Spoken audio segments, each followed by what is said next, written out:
समन्वयन होता है। तो जीवों के शरीर में रासायनिक नियंत्रण एवं समन्वयन जो है, कंट्रोल और कोऑर्डिनेशन, ये ब्रेन के द्वारा नहीं होकर के हार्मोन्स के द्वारा होता है। और न्यूरॉन के द्वारा जो तंत्रिकीय जो नियंत्रण एवं समन्वयन है वो ब्रेन करता है। और जंतुओं में बहुत सारे ऐसा नियंत्रण हैं, हमारे शरीर के बहुत सारे काम ऐसे हैं जिसका नियंत्रण कंट्रोल हार्मोन्स के द्वारा होता है। तो हार्मोन्स क्या है, पहले हम लोगों को समझना है। हार्मोन्स क्या है? एक विशिष्ट प्रकार के कार्बनिक यौगिक होते हैं जो बहुत कम मात्रा में हमारे शरीर में अंतःस्रावी ग्रंथियों के द्वारा स्रावित होते हैं। और ये अंतःस्रावी ग्रंथियों से स्रावित होने वाले हार्मोन्स हमारे शरीर के विभिन्न कार्यों को संपादन में महत्वपूर्ण भूमिका निभाते हैं। तो हमारे शरीर में सबसे पहले जानना होगा कि ये अंतःस्रावी ग्रंथियाँ, मतलब कुछ ग्रंथि हैं जहाँ से हार्मोन्स निकलते हैं, ये ग्रंथियाँ कौन कौन सी है? तो प्रमुख अंतःस्रावी ग्रंथियाँ हैं, जिसमें पहला है प्यूटिटरी ग्रंथि, जिसको हिंदी में पीयूष ग्रंथि के नाम से भी हम लोग जानते हैं। दूसरा है थायराइड, तीसरा है पैराथायराइड, चौथा है एड्रीनल, पांचवा है अग्नाशय की लैंगरहैंस की द्वीपिकाएँ, और छठा है जो महत्वपूर्ण है जिसको हम लोग बोलते हैं जनन ग्रंथियाँ। ये 6 ग्रंथियाँ हम लोग को ध्यान रखना है, जिससे होकर के हमारे शरीर में हार्मोन्स का सिक्रीजन होता है, हार्मोन स्रावित होता है और बहुत सारे कामों का नियंत्रण करता है। एक बात हम लोग जानेंगे, ध्यान से समझिए कि एक बात हम लोग समझेंगे, सबसे इम्पोर्टेंट जो ग्रंथि मैंने बताया है उसमें प्यूटिटरी ग्रंथि है। इसको मास्टर ग्रंथि भी कहा जाता है। क्वेश्चन राइज होता है हमेशा कि प्यूटिटरी को मास्टर ग्रंथि क्यों कहा जाता है? Why is pituitary gland is called master gland? इसका आंसर है pituitary gland is called master gland because it controls all over the glands activities with his functions. अपने कामों को करते हुए दूसरे जो ग्लैंड्स है, मतलब जो दूसरे अंतःस्रावी ग्रंथियां हैं, उसके काम का भी मॉनिटरिंग और नियंत्रण कौन करता है? प्यूटिटरी करता है। तो प्यूटिटरी ग्रंथि को मास्टर ग्रंथि कहा जाता है। अपना काम तो वो करता ही है, साथ साथ दूसरे ग्रंथियां का क्या काम है, वो सही से फंक्शन कर रहा है कि नहीं कर रहा है, उसका भी कंट्रोल करने का काम इसी का होता है। बात समझ में आया? तो सवाल उठता है कि प्यूटिटरी ग्रंथि हमारे शरीर में किस चीज़ का नियंत्रण करता है? तो प्यूटिटरी ग्रंथि से एक हार्मोन स्रावित होता है जिसका नाम है वृद्धि हार्मोन। याद रखिएगा, ये वृद्धि हार्मोन अगर जिस व्यक्ति में सही ढंग से स्रावित होता है उसका लंबाई नहीं नॉर्मल होता है, सही 6 फीट के आसपास होता है, वो नॉर्मल है, वो बहुत ज़्यादा नहीं है, और उसकी शरीर की हड्डियां की ही वृद्धि सही तरीके से होती है।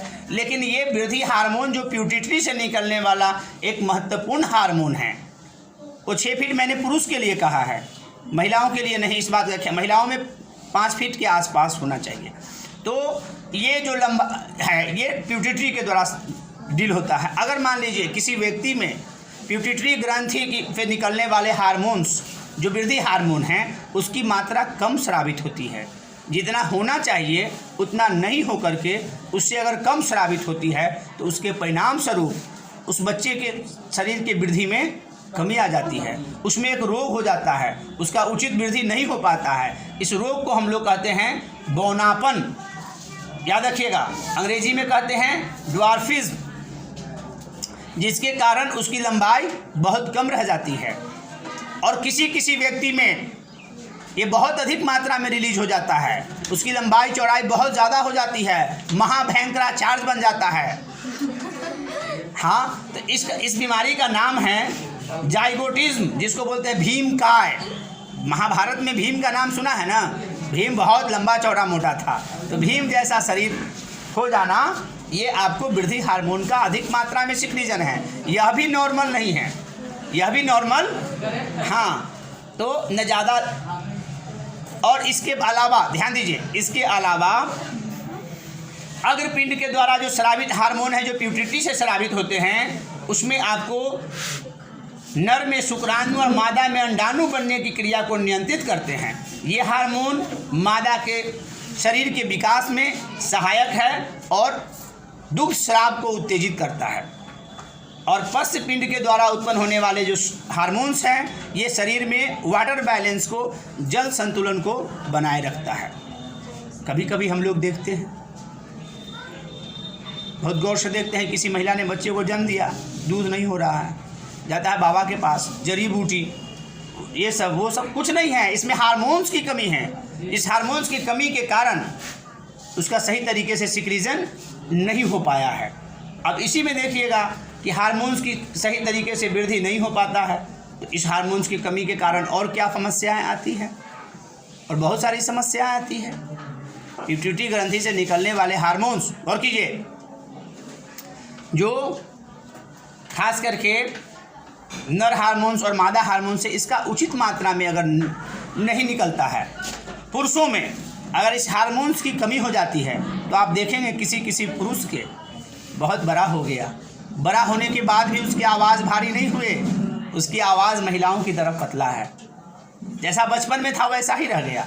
बचपन में लड़का और लड़की की आवाज़ एक जैसा होता है, लेकिन जैसे जैसे उम्र बढ़ता है, लड़का में जो नर हार्मोन्स जो है वो स्रावित होने के कारण पिट्यूटरी से स्रावित होता है। कुछ हार्मोन्स जो हैं आपको जनन ग्रंथियां से भी स्रावित होती है। ये क्या करता है, लड़का को लड़के वाले गुण की तरफ ले जाता है, उसकी आवाज़ को भारी कर देता है, मूछें निकलना, दाढ़ी निकलना, ये सब प्रभावित करता है।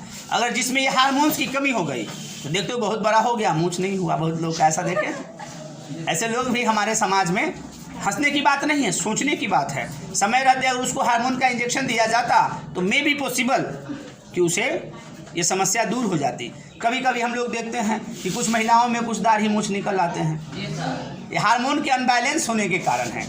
कभी कभी किसी किसी महिला की आवाज़ भी भारी हो जाती है, ये हार्मोन्स के अनबैलेंस के कारण है। हार्मोन का संतुलन सही नहीं हुआ, जिसके कारण ये समस्याएँ आ रही हैं। तो ये सब समस्याएँ हैं जो हार्मोन्स के सही तरीके से काम नहीं करने के कारण होता है। किस ग्रंथि के हार्मोन की हम लोग चर्चा कर रहे हैं, पिट्यूटरी ग्रंथि, जिसको हिंदी में पीयूष ग्रंथि कहा जाता है। दूसरा आते हैं हम लोग थायराइड ग्रंथि।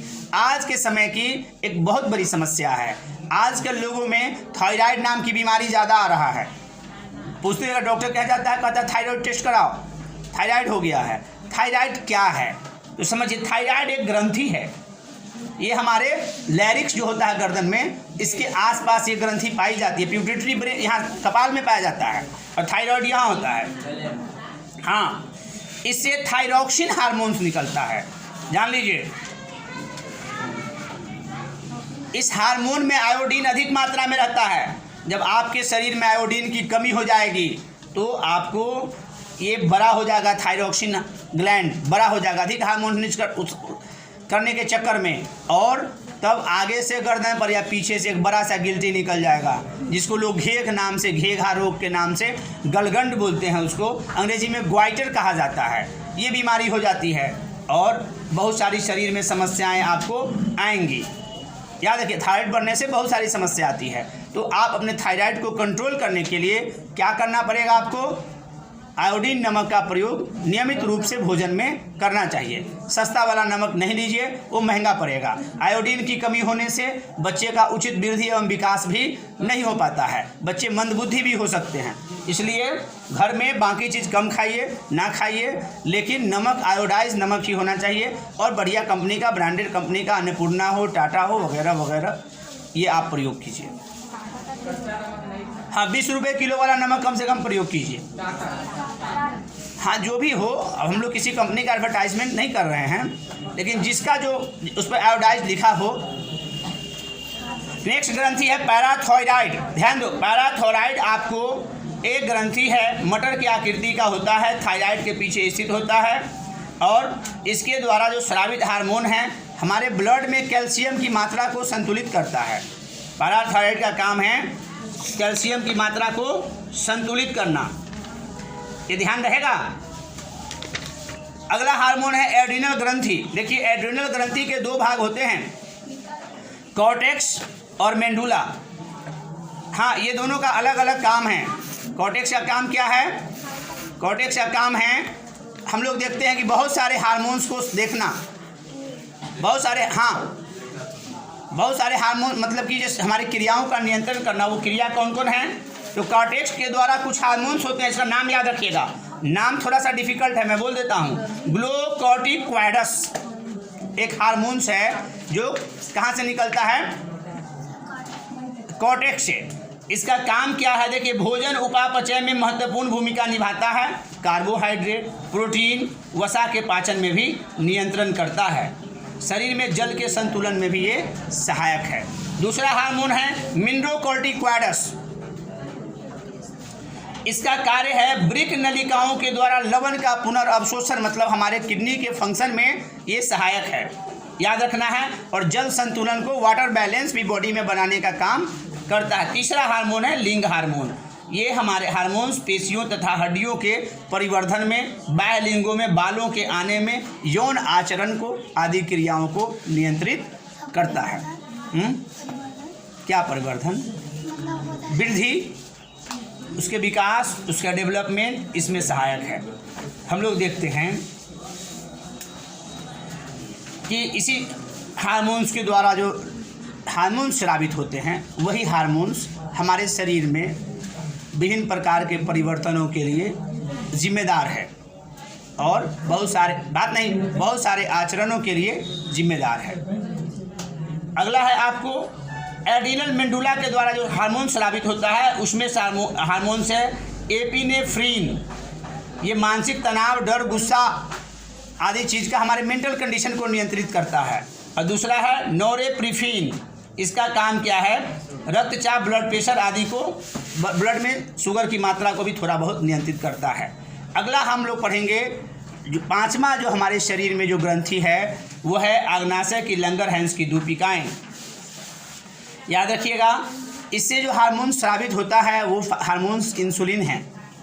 हमारे शरीर में जब इंसुलिन की कमी हो जाती है या हमारे शरीर में जब चीनी की मात्रा बहुत बढ़ जाती है तो लोगों को एक बीमारी होती है जिसका नाम है डायबिटीज़। हिंदी में उसको मधुमेह कहा जाता है, जिसको लोग चिनिया बीमारी के नाम से भी प्राय करते हैं कि चिनिया बीमारी हो गया, चीनी हो गया, ब्लड शुगर हो गया, सुनते हो ना। ये आपको ये इंसुलिन की मात्रा कम हो जाना या डाइट में अधिक मात्रा में शुगर लेना, चीनी वाला भोजन हमें कम मात्रा में करनी चाहिए। बहुत ज़्यादा आप करेंगे तो वो समस्या आएगी। तो ऐसे लोगों को इंसुलिन का बाहर से इंजेक्शन दिया, पहले तो कुछ मेडिसिन देकर कंट्रोल किया जाता है। जब नहीं कंट्रोल होता है, इंसुलिन का लेवल बहुत घट जाता है, तो उसको इंसुलिन का सुई लगाना पड़ता है, जो एक प्रकार का बाहरी हार्मोन्स देकर के बॉडी को बैलेंस किया जाता है। ये हमारे शरीर में ग्लूकोज की मात्रा को नियंत्रित करता है, इंसुलिन का काम है। जब इंसुलिन की मात्रा घट जाएगी तो ग्लूकोज का नियंत्रण नहीं होगा। अब है जनन ग्रंथियाँ। जनन ग्रंथियाँ में दो होता है, एक महिलाओं में होता है जिसका नाम है अंडाशय। ये आपको बालिकाओं के शरीर में क्या कहते हैं, उसको यौवनावस्था में जितने सारे जो चेंजेस आते हैं उसके लिए जिम्मेदार है।